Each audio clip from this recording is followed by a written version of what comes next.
They disrespected him all night, assuming he was beneath them. Then he revealed something that left them completely speechless. The sun hung low over South Beach, Miami, casting golden streaks across the ocean. The beach club was alive with the scent of salt and sunscreen, the rhythmic splash of waves mixing with a murmur of conversation and the soft clinking of glasses. At one of the cabana stations near the water, Victor Thompson adjusted his crisp white shirt, smoothing out invisible creases. He had worked at the Azure Sands Beach Club for years, mastering the delicate balance between attentiveness and discretion. Guests came here expecting perfection, seamless service, effortless charm. But not everyone showed the same courtesy in return. As he refilled a table's champagne flutes, the chime of a hostess's laugh cut through the air. A group of 4 tourists had just strolled in, sunglasses perched on their foreheads, their voices loud, carrying an unmistakable air of entitlement. Victor didn't flinch. He had dealt with their kind before, the ones who saw service staff as invisible until they needed something. The hostess led them to a prime oceanfront table, the kind that was usually reserved weeks in advance, but money had a way of bending rules in places like this. As Victor approached, notepad in hand, one of them, a man with gelled blonde hair and a gold watch that screamed "new money," leaned back and let out a low whistle. "Now this is service," he said, smirking and nudging his friend. "They send the best ones to us, huh?" Victor met his gaze but said nothing. He had learned a long time ago that some men thrived on trying to get a reaction. "What's good here, my man?" Another one asked, tapping the menu but not really looking at it. "You eat here, right?" Victor recognized the tone, not a genuine question but an assumption that he couldn't possibly afford the same luxuries. "The seafood platter is popular," Victor said evenly, ignoring the bait. "Fresh oysters, stone crab, and jumbo shrimp." One of the women wrinkled her nose. "Oysters? That's like a peasant thing," she laughed, tossing her sleek brown hair over her shoulder. Her boyfriend chuckled. "Relax, babe, maybe it's a delicacy where he's from," the man said. The group erupted in laughter. Victor stayed silent, pen poised, waiting for their real order, but their mocking was only just beginning. Victor knew this was going to be a long night. Victor stood at their table, his notepad poised, but he already knew this was one of those groups, the kind that treated service staff like entertainment, playing a game where the only goal was to feel superior. The blond man, Ryan Matthews, as his friend casually called him, leaned back in his chair, draping an arm over the backrest like he owned the place. His oversized gold watch glinted under the setting sun. "All right, Victor, sell me on something good." His voice carried the unmistakable tone of someone who loved to make people perform for him. "Give me your best sales pitch. What's the most premium drink you've got?" Victor remained unfazed. "Our top-shelf options include a Louis XIII cognac, a Yamazaki 18-year whiskey, and a 1942 Don Julio smooth-aged premium." Ryan let out a low whistle. "Damn pricey. You ever tasted any of that?" "Well, they don't let you near the expensive stuff," one of the others snickered. Victor ignored the jab. "We have plenty of cocktails made with premium spirits if you're looking for something custom." The woman, Madison, judging by the way her friends said her name a little too often, like they were trying to impress her, tilted her head.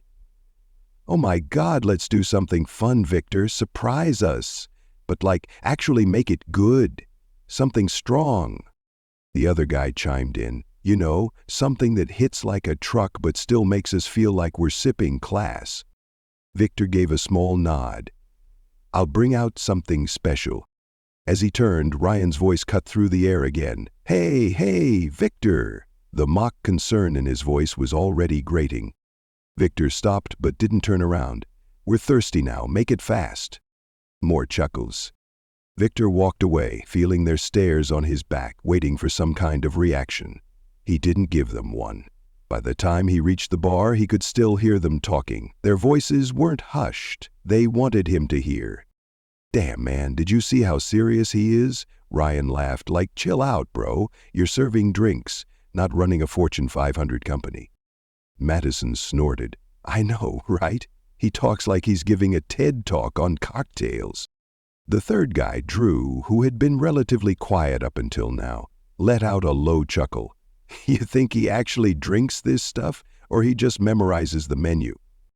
Ryan smirked. Oh, please. Dude's probably never had a real drink in his life. I bet he goes home and drinks like Hennessy with Sprite or something. Laughter erupted from the table. Victor stood at the bar, remaining composed. The bartender raised an eyebrow, hearing the conversation too. You want me to handle this one? He asked quietly. Victor shook his head. I got it.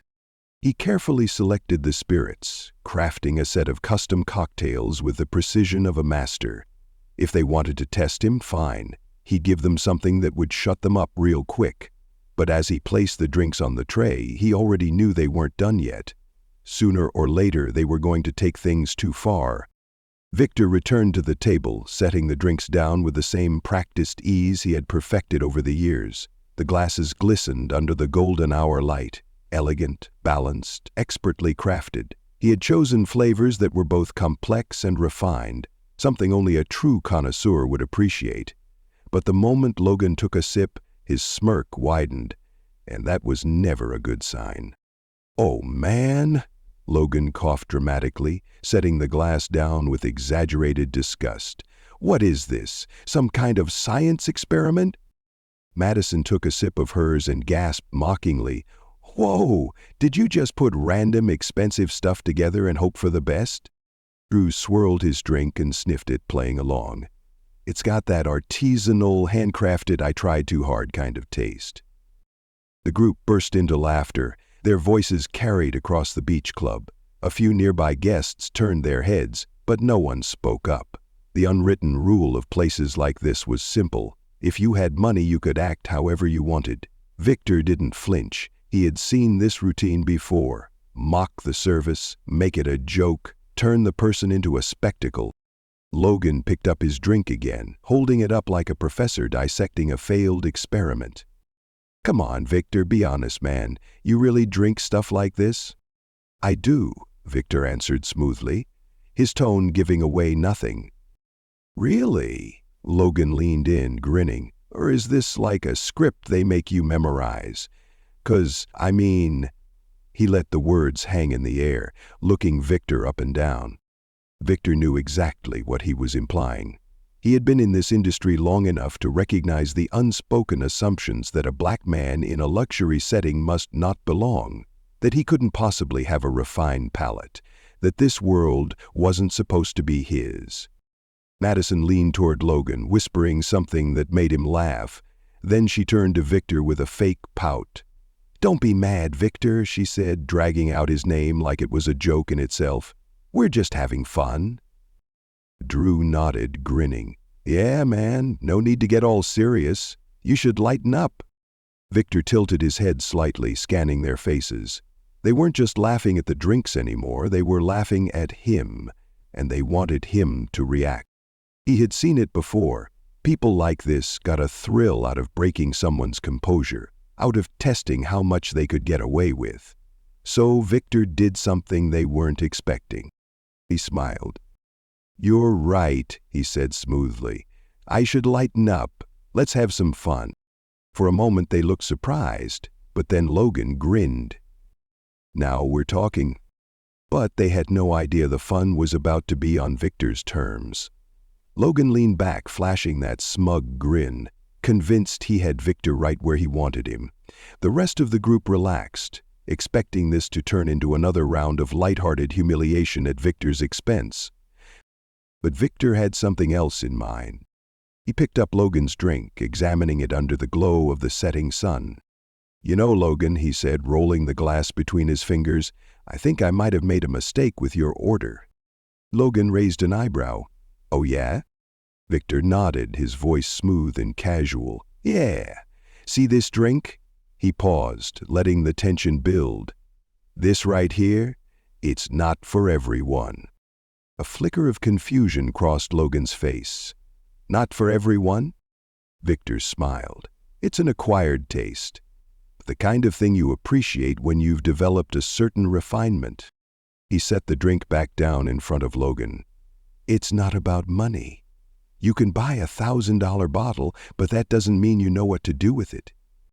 Madison let out a small scoff, but Logan's smirk wavered just a little. Drew shifted in his seat. Victor turned his attention to Madison. You ever had a wine pairing that actually made sense? One where the sommelier took time to explain why this specific vintage complements the dish? Madison blinked. Well, yeah, obviously. Victor nodded. And did you appreciate it, or did you just pretend to? Madison opened her mouth, but no words came out. Victor chuckled softly, shaking his head. It's funny. People love to flaunt wealth, throw out big names. Louis XIII, Yamazaki 18, Dom Perignon. But ask them what makes it special, and it's silence. He leaned in slightly, lowering his voice just enough that the weight of his words settled between them. Luxury isn't about what you can buy. It's about what you understand. Logan's jaw tightened. Victor straightened, adjusting his cuffs, and smiled. So if you don't like the drink, that's fine. Maybe it's just not meant for you. The silence at the table stretched for a moment too long. Madison shifted in her seat. Drew looked away. Even Logan, who had spent the entire night treating Victor like a joke, suddenly found himself on the other side of the table. But Victor wasn't done. He picked up the untouched glass of water on the table and set it gently in front of Logan. Here, maybe start with this. A beat, then soft laughter from a nearby table. Someone had overheard. The realization flickered across Logan's face, a flush creeping up his neck. For the first time that evening, he was the punchline. And he didn't like it. Logan clenched his jaw, his fingers tightening around the glass. The air around the table had shifted. The easy laughter, the smug expressions, all of it was gone. Madison tapped her nails against the table, her eyes darting between Victor and Logan, as if waiting for someone to say something to reset the power dynamic. Drew, who had been quieter than the others, exhaled sharply and let out a forced chuckle. All right, man, you got jokes. I respect that. Victor smiled, but there was nothing forced about it. No jokes, just the truth. Logan leaned forward, lowering his voice. You think you're better than us or something? Victor stayed perfectly still. I think you assumed I wasn't. Silence. A waiter passed by, setting down a new plate at a nearby table. The ocean waves continued their steady rhythm, completely indifferent to the tension at the table. Madison, looking for an out, exhaled dramatically. Whatever. Can we just get the check? Victor nodded. Of course. He stepped away, but instead of going straight to the bar, he took a slight detour. As he walked past another guest, a well-dressed older man in his 60s, he stopped for a brief conversation. The man greeted Victor like an old friend, giving him a firm handshake before nodding toward the table. Victor returned a few minutes later, placing the bill down between Logan and Drew. Logan picked it up with an exaggerated scoff. Sheesh, glad my card has no limit. But as he skimmed the receipt, his expression froze. Madison leaned over his shoulder. What is it? Logan's lips pressed into a tight line. He didn't answer, but his face was a mix of confusion and something else, something almost like regret. Drew grabbed the receipt from his hands and read it aloud. All drinks comped with appreciation from the owner. Madison frowned. Wait, what? Who's the owner? Victor took a step back, allowing them a clear view of the older man in the VIP section, the one he had just spoken to. You just met him. Victor's voice was calm, but the weight behind his words landed with perfect precision. That's my father. Logan's smirk evaporated. Madison's jaw slackened. Even Drew, who had tried to stay neutral, looked genuinely stunned. Victor continued, his tone light but his words deliberate. He started this place 25 years ago. He was a bartender before that, learned the craft, built something from nothing, and I've spent my whole life here. He gave Logan a polite nod. So, yeah, I know a thing or two about taste. Madison swallowed. You mean you're... Victor smiled. I run the club with him. I just like working the floor sometimes, keeps me grounded. Logan shifted uncomfortably. He looked like he wanted to say something, but the words weren't coming. Victor tilted his head slightly. Still think I don't belong here? Logan's lips parted, but nothing came out, and that silence, that was worth more than any tip he could leave.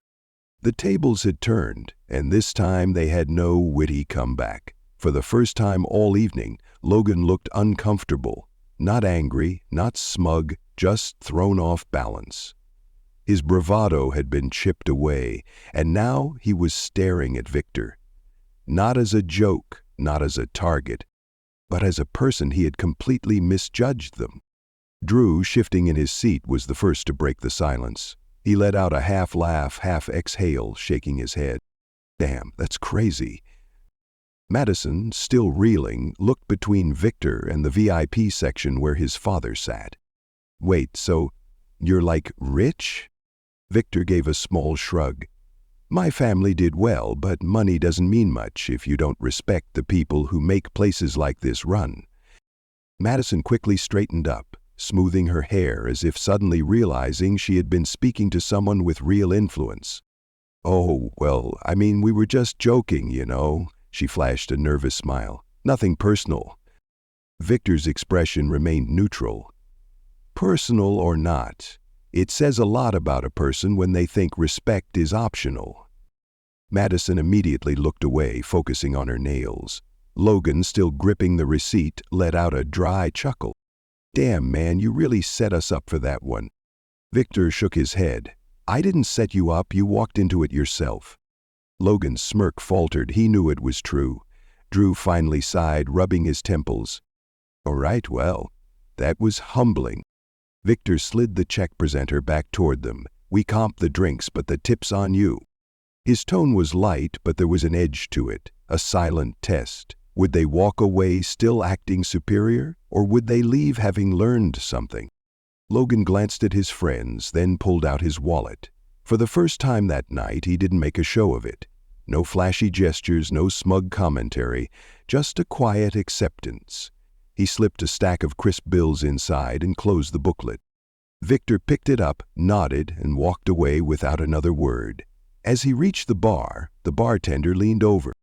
They finally shut up. Victor smirked. They learned to listen. The bartender chuckled, shaking his head. I'll drink to that. Meanwhile, at their table, Logan sat in silence, staring at the ocean. The group, once full of laughter, was now subdued. For the first time, they weren't the ones telling the story. They were the ones who had gotten taught the lesson. As the sun dipped below the horizon, painting the sky in deep oranges and purples, Victor stepped away from the floor, watching the last of the light dance on the waves. The evening rush was settling, and the tourists, the ones who had come in loud, arrogant, and untouchable, were now subdued. Their energy had completely shifted. They weren't angry, they weren't laughing, they were just quiet. Logan, Drew, and Madison stood up, gathering their things. Logan stole a final glance toward the VIP section where Victor's father sat, enjoying a quiet drink. The man who had built the very club he had walked into, assuming he was above it all. But now, Logan looked like someone who had been handed a mirror instead of a menu. As they walked past the bar, Drew gave Victor a small nod. Not forced, not mocking, but a genuine acknowledgement. Victor returned it. Madison, still trying to save face, flashed a small, awkward smile before hurrying to catch up. Logan didn't say a word, but the look in his eyes said enough. Victor took a slow breath. He had seen so many people like them before. The ones who walked into places like this thinking their money made them untouchable, that their status made them superior. But money doesn't buy character. Money doesn't teach respect. And tonight, they had learned that the hard way. As he turned back toward the ocean, the bartender leaned over the counter with a smirk. Think they'll ever act like that again? Victor chuckled. Maybe not here. The bartender shook his head. I'd call that a win. Victor took one last glance at the empty table, then turned back to work, his expression calm. because at the end of the day, he didn't need their validation, he had already won. Respect isn't about who has the most money, the nicest watch, or the best seat at the table. It's about how you treat the people serving it, because sooner or later, everyone learns that status means nothing if you lack the character to match it. If you believe respect is earned through actions, not wealth, hit that like button and subscribe for more stories that make you think.